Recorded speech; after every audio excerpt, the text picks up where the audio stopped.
With two huge movies, Tenet and Mulan, recently releasing in two very different ways, we're going to take a look at what this all means for the current state and future of Hollywood right now on the Ketchup.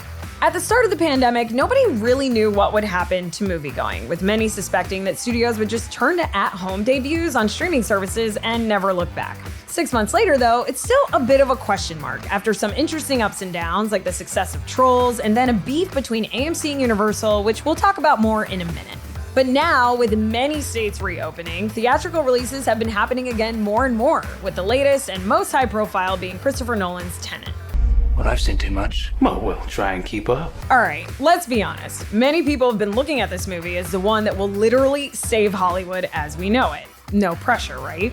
And the hype machine surrounding the currently fresh Tenet seems to be working so far, at least internationally, earning more than $53 million in its opening weekend on over 20,000 screens in 41 markets. FYI, the China release date is the same as the US, so that number will go up. But the hype may not matter here in the US, where theaters are not yet open in huge markets like LA, New York, and Washington, D.C. So while we wait to get a big picture look at the numbers here in the States, the best case study so far is the New Mutants, which, unlike Tenet, is coming in rotten. It opened to a modest $7 million, showing at 2,400 out of a possible 2,500 locations in the US, and obviously Tenet will look to perform better. We can get out of this together. And then there's that other major blockbuster hitting screens, although they're a bit smaller, and that's Disney's Mulan, currently coming in certified fresh. It's out on Disney Plus for a price of $30, a somewhat controversial decision, and is the most high-profile at-home premiere that we've seen so far during the pandemic. Numbers behind the release will probably be a little bit harder to come by early on, but there was definitely precedent to at least try the at-home route after the success of Trolls World Tour back in April. Although that was available on more streaming platforms and for $10 less than Mulan. Gotcha! Oh! It's in my hair! It's in my hair! Get it out! That brings us to where we go from here. Will theaters regain the throne, or are streaming releases, and I really don't want to say this, the new normal? Or will it be a little bit of both? After the success of Trolls, there was a bit of a feud between AMC and Universal, which resulted in a multi-year agreement that will allow the studio's films to premiere on demand within 3 weeks of their theatrical debuts, pleasing fans who fall on both sides. I know I do.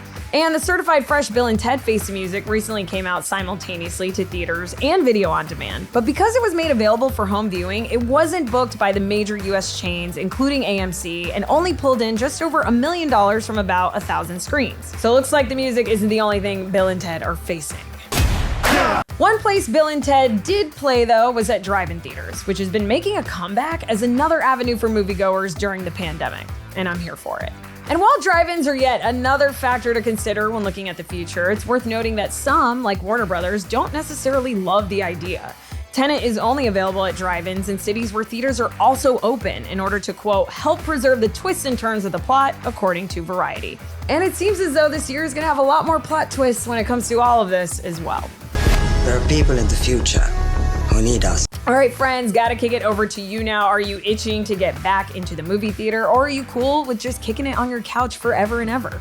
Let us know all your thoughts and feelings in the comments section, and of course, for more movie and streaming news, head on over to RottenTomatoes.com. And let's keep this conversation going in our fan group on Facebook. Perhaps we can discuss the best way to make movie theater style popcorn at home. And if you don't want to miss out on any future episodes of this show, be sure to hit that subscribe button and notification bell. And as always, we cannot thank you enough for watching The Ketchup, and we hope to see your face in the next video.